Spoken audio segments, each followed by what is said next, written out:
മരണപ്പെട്ടവർക്ക് വേണ്ടി യാസീൻ ഓതുക എന്നുള്ള ഒരു റിപ്പോർട്ട് മഅഖിൽ ഇബ്നു യസാർ റളിയല്ലാഹു അൻഹുവിൽ നിന്നുള്ള ഒരു റിപ്പോർട്ട് നമുക്ക് കാണാൻ സാധിക്കും. ആ റിപ്പോർട്ടിൽ ഇപ്രകാരമുണ്ട്: ഇഖ്റഉ യാസീൻ അലാ മൗതാക്കും, നിങ്ങളിൽ നിന്ന് മരണപ്പെട്ടവരുടെ മേൽ നിങ്ങൾ യാസീൻ പാരായണം ചെയ്യുവീൻ. ആ ഹദീസ് 3 കാരണങ്ങളാൽ അത് ദുർബലമാണ് എന്ന് ഇബ്നു ഹജറുൽ അസ്ഖലാനി റഹിമഹുല്ല തന്നെ അദ്ദേഹത്തിന്റെ തൽഖീസുൽ ഹുബൈർ എന്ന ഗ്രന്ഥത്തിൽ രേഖപ്പെടുത്തിയിട്ടുണ്ട്.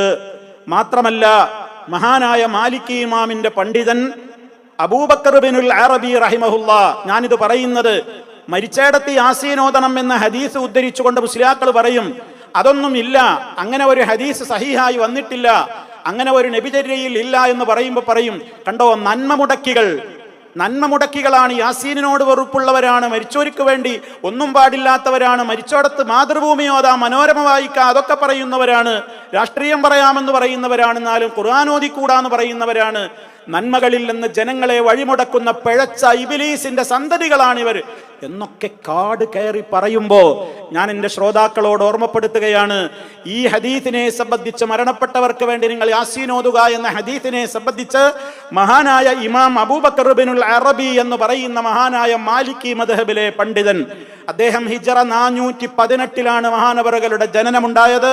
ഹിജറ 543 അദ്ദേഹം വഫാത്തായത്. അദ്ദേഹത്തെ കുറിച്ച് ഇസ്ലാമിക ചരിത്രം രേഖപ്പെടുത്തുന്നത് ഏറ്റവും നല്ല വ്യക്തിത്വമുള്ള ഒരു ഖാദിയായിരുന്നു അദ്ദേഹം, മഹാനതനായ ഒരു മുഫസ്സിർ അഥവാ ഖുർആൻ വ്യാഖ്യാതാവായിരുന്നു അദ്ദേഹം, അറിയപ്പെട്ട കർമ്മശാസ്ത്ര വിശാരദനായ ഫഖീഹായിരുന്നു അദ്ദേഹം, അറിയപ്പെട്ട ഹദീസുകളെ സംബന്ധിച്ച് നല്ല കൃത്യവും വ്യക്തവുമായ കഴിവുള്ള മുഹദ്ദിസായിരുന്നു അദ്ദേഹം എന്നൊക്കെയുള്ള പ്രത്യേക ശ്രേഷ്ഠതകൾ പറയപ്പെട്ട മഹാനായ ഇബ്നുൽ അറബി, അബൂബക്കർ ഇബ്നുൽ അറബി എന്ന് പറയുന്ന പണ്ഡിതൻ, അദ്ദേഹം ഇമാം തിർമിദിയുടെ ഹദീസ് ഗ്രന്ഥമായ സുനൻ തിർമിദിക്ക് ഒരു ശറഹ്, ഒരു വ്യാഖ്യാനം എഴുതിയിട്ടുണ്ട്. അതിന്റെ പേര് ആരിദത്തുൽ അഹ്വദി എന്നാണ്. ആ ഗ്രന്ഥത്തിൽ അദ്ദേഹം ഈ ഹദീസ് ഉദ്ധരിക്കുന്നുണ്ട്. ഏത്? ഈ യാസീനിനെ, മരണപ്പെട്ടവർക്ക് വേണ്ടി യാസീൻ ഓതുക എന്ന് പറയുന്ന ഹദീസ് റിപ്പോർട്ട് ചെയ്തിട്ട് അദ്ദേഹം പറയുകയാണ്, ഹദീസുഹാ ദഈഫുൻ ഫലം നുഖ്ബിൽ അലൈഹി, ഹദീസ് സഹിഹല്ല. അവിടെ നമ്മൾ അതിലേക്ക് തിരിഞ്ഞു നോക്കില്ല. വലിന്നാസി, ജനങ്ങൾക്ക് ഈ വിഷയത്തിൽ കുറെ അഭിപ്രായങ്ങളും റിപ്പോർട്ടുകളും വ്യാഖ്യാനങ്ങളും ഒക്കെ ഉണ്ട് എന്ന് എനിക്കറിയാം. പക്ഷേ വദാലിക കുല്ലുഹു ലാ അസ്ല ലഹു, അതിനൊന്നും ഒരടിസ്ഥാനമില്ല. കുറെ റിപ്പോർട്ട് ഈ വിഷയത്തിൽ ഞാനും കേട്ടിട്ടുണ്ട്. കുറെ റിപ്പോർട്ട് ഈ യാസീന്റെ ഫളായിലുകളുടെ കാര്യത്തിൽ ഞാനും ഇങ്ങനെ അറിഞ്ഞിട്ടുണ്ട്, കേട്ടിട്ടുണ്ട്. അതിനൊന്നും ഒരഅസ്ലില്ലാന്ന് അദ്ദേഹം പറയാണ്. എന്നിട്ട് അദ്ദേഹം പറയാണ്, വഖദ് റവാ അബൂ ദാവൂദ് ഇഖ്റഊ യാസീൻ അലാ മൗതാക്കും, മരണപ്പെട്ടവരുടെ മേൽ നിങ്ങളിൽ മരണപ്പെട്ടവർക്ക് വേണ്ടി നിങ്ങൾ യാസീൻ ഓതുക എന്ന റിപ്പോർട്ട് വലം യസിഹാൻ, അത് സഹീഹല്ലാന്ന്. ഈ നമ്മളെ പേരിൽ കുതിര കയറണ്ട. നമ്മളെ പേരിൽ പറയുന്നതൊക്കെ ഇതിനെ സഹീഹല്ല എന്ന് പറഞ്ഞാൽ അവർക്കൊക്കെ ചാർത്തി കൊടുക്കാൻ നിങ്ങൾക്ക് നല്ല മനോധൈര്യം ഉണ്ടെങ്കിൽ പറഞ്ഞോളൂ. ഞാനത് ഇത്ര വ്യക്തമായി പറയുന്നത്, യാസീൻ വിരോധികളാണ്, യാസീൻ ഓതാൻ പാടില്ല എന്ന് പറയുന്നവരാണ്, യാസീനോട് വെറുപ്പുള്ളവരാണ്. അള്ളാഹുവിന്റെ കലാമിൽ നിന്ന് ഏതക്ഷരം പാരായണം ചെയ്താലും 1 10 പ്രതിഫലമുണ്ട്. പക്ഷേ ഇന്ന അധ്യായം ഇന്ന സ്ഥലത്ത് പാരായണം ചെയ്താൽ അതുകൊണ്ട് ഇന്ന മഹത്വമുണ്ടെന്ന് പറയുവാൻ എനിക്കോ നിങ്ങൾക്കോ അധികാരമില്ല. അതിന്റെ അതോറിറ്റി പറയണം, അതൊന്നുകിൽ അള്ളാഹു പറയണം, അല്ലെങ്കിൽ അള്ളാഹുവിന്റെ വഹീ ലഭിക്കുന്ന മുഹമ്മദ് മുസ്തഫ സല്ലല്ലാഹു അലൈഹി വസല്ലമ പറയണം. അവിടുന്ന് പറഞ്ഞു എന്ന് സ്ഥിരപ്പെട്ടത് മുഴുവനും ആമന്നാ വസല്ലം, നമ്മൾ വിശ്വസിച്ചിരിക്കുന്നു, അംഗീകരിച്ചിരിക്കുന്നു. പക്ഷേ ഈ ഹദീസ് സഹീഹല്ലെന്ന് പ്രഗത്ഭര് പറയുന്നു. എന്നാൽ ഇത് സഹീഹാണെന്ന് വിചാരിച്ചുകൊണ്ട് അതിനെക്കുറിച്ച് അഭിപ്രായം പറഞ്ഞവരുണ്ടാകും. അവർ തന്നെയും പറയുന്നത് മരിച്ചവർക്ക് വേണ്ടി അല്ല യാസീനോദനം എന്ന് ഈ ഹദീസ് കൊണ്ട് ഉദ്ദേശിക്കുന്നത്, മറിച്ച് ഐ മൻ ഹദറഹുൽ മൗതു, മരണം ആസന്നമായവരുടെ അടുക്കൽ യാസീനോദുക എന്നാണ് ആ പറഞ്ഞതിന്റെ ഉദ്ദേശമെന്ന് ഇത് സഹീഹാണെന്ന് വിചാരിച്ചിട്ടുള്ള പണ്ഡിതന്മാർ പോലും വ്യാഖ്യാനിക്കുന്നു. അപ്പൊ മരണം ആസന്നമായവന്റെ അടുക്കൽ യാസീനോദാൻ എന്താ? യാസീനിൽ വിശുദ്ധമായ ഇസ്ലാമിന്റെ അടിസ്ഥാന തത്വങ്ങൾ നിറഞ്ഞു കിടക്കുകയാണ്. തൗഹീദിനെ സംബന്ധിച്ച്, ആഖിറത്തിനെ സംബന്ധിച്ച്, തിരുദൂതരെ സംബന്ധിച്ച്, പ്രവാചകന്മാരുടെ ചരിത്രങ്ങളെ സംബന്ധിച്ച്, ഇസ്ലാമികമായ ഒട്ടേറെ കാര്യങ്ങളെ സംബന്ധിച്ച് വളരെ വ്യക്തമായി പരാമർശിക്കുന്ന 83 ആയത്തുകളുള്ള, അല്ലെങ്കിൽ 82 ആയത്തുകളുള്ള ഒരധ്യായമാണ് സൂറത്ത് യാസീൻ. ഏതെങ്കിലും ഒരു മുസ്ലിമായ മനുഷ്യന് മരണം ആസന്നമായ വേളയിൽ അവന്റെ അടുക്കൽ ഖുർആൻ ഓതപ്പെട്ടാൽ, യാസീൻ ഓതപ്പെട്ടാൽ, അവന്റെ അടുക്കൽ മലക്കുൽ മൗത്ത് ഇറങ്ങി വരും.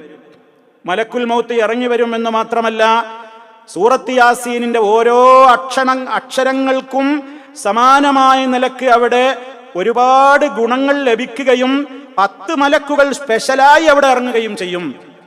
ആ 10 മലക്കുകൾ എന്തു ചെയ്യും? യഖൂമൂന ബൈന യദൈഹി സുഫൂഫൻ യുസല്ലൂന അലൈഹി. അവൻ മരിക്കുന്ന വേളയിൽ അവന് വേണ്ടി ജനാസ നിസ്കരിക്കാൻ വേണ്ടി സ്വഫായിട്ട് ഈ 10 മലക്കുകൾ ഉണ്ടാകും. വയസ്തഗ്ഫിറൂന ലഹു, ഈ വ്യക്തിക്ക് വേണ്ടി പാപമോചനത്തിന് അവർ തേടും. വയശ്ഹദൂന ഗുസ്ലഹു, അവന്റെ ജനാസ കുളിപ്പിക്കാൻ അവരും ഉണ്ടാകും.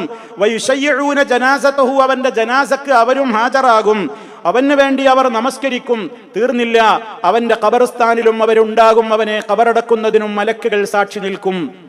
മരണത്തിന്റെ വേദനയുള്ള ഘട്ടത്തിൽ ആരെങ്കിലും യാസീൻ ഓതിയാൽ ആ വ്യക്തിയുടെ റൂഹ് മലക്കുൽ മൗത്ത് പിടിക്കുകയില്ല. ഏതുവരെ?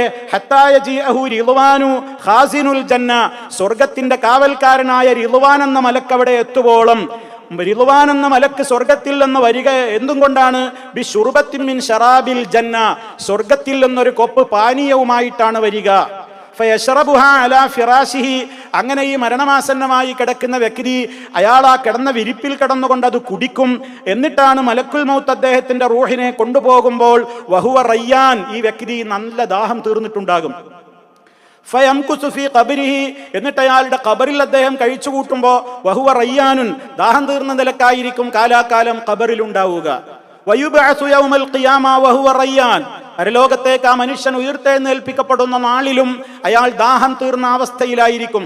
വലാ യഹ്താജു ഇലാ ഹൗദിൻ മിൻ ഹിയാദിൽ അംബിയാഇ ഹത്താ യദ്ഖുലൽ ജന്നത വഹുവ റയ്യാൻ, അമ്പിയാക്കന്മാർക്ക് നൽകപ്പെടുന്ന ഹൗലുകളിൽ ഒരാളുടെ ഹൗലിലേക്കും ഇദ്ദേഹത്തിന് ആവശ്യമില്ലാത്തത്ര ഇയാൾ ദാഹം തീർന്ന വയറ് നിറഞ്ഞ നിലയിൽ സ്വർഗത്തിൽ പ്രവേശിക്കും എന്ന് നബി തങ്ങൾ പറഞ്ഞിരിക്കുന്നു. കെട്ടുകഥയാണ്, കള്ളഹദീസാണ്, സഹീഹല്ല. ആരേത് പറഞ്ഞു? ആരാ അങ്ങനെ രീതി പഠിപ്പിച്ചത്? ആരാ ഇവർക്കിതിന് അധികാരം കൊടുത്തത്? ഇവർക്കിതിന് ആരാണ് അധികാരം കൊടുത്തത്? ഇങ്ങനെയാണ് ഓരോ സൂറത്തിന്റെയും ഇങ്ങനെ മഹത്വവും പുണ്യമൊക്കെ പറയാ, എന്നിട്ട് അങ്ങനെ ആളുകളെ പൊട്ടീസാക്കുക. അങ്ങനെയൊന്നുമില്ല എന്ന് പറഞ്ഞാൽ കണ്ടോ, യാസീൻ വിരോധി, ഖുർആൻ വിരോധി. ഇവർക്ക് ഖുർആനോട് വെറുപ്പാണ്, യാസീനോട് വെറുപ്പാണ്, ലാ ഇലാഹ ഇല്ലല്ലാഹ് വെറുപ്പാണ്, ഫാത്തിഹനോട് വെറുപ്പാണ്. ഇങ്ങനെ പറയും, നിവൃത്തിയൊന്നുമില്ല. അതുകൊണ്ട് സഹോദരങ്ങളെ, ഈ വിധത്തിൽ ഇങ്ങനെ പ്രത്യേകമായി യാസീനുമായി ബന്ധപ്പെട്ടുകൊണ്ടുള്ള കാര്യങ്ങൾ പറയപ്പെടുന്ന ഹദീസുകളൊന്നും സ്ഥിരപ്പെട്ടു വന്നിട്ടില്ല എന്ന് കൃത്യമായി നമ്മൾ മനസ്സിലാക്കണം.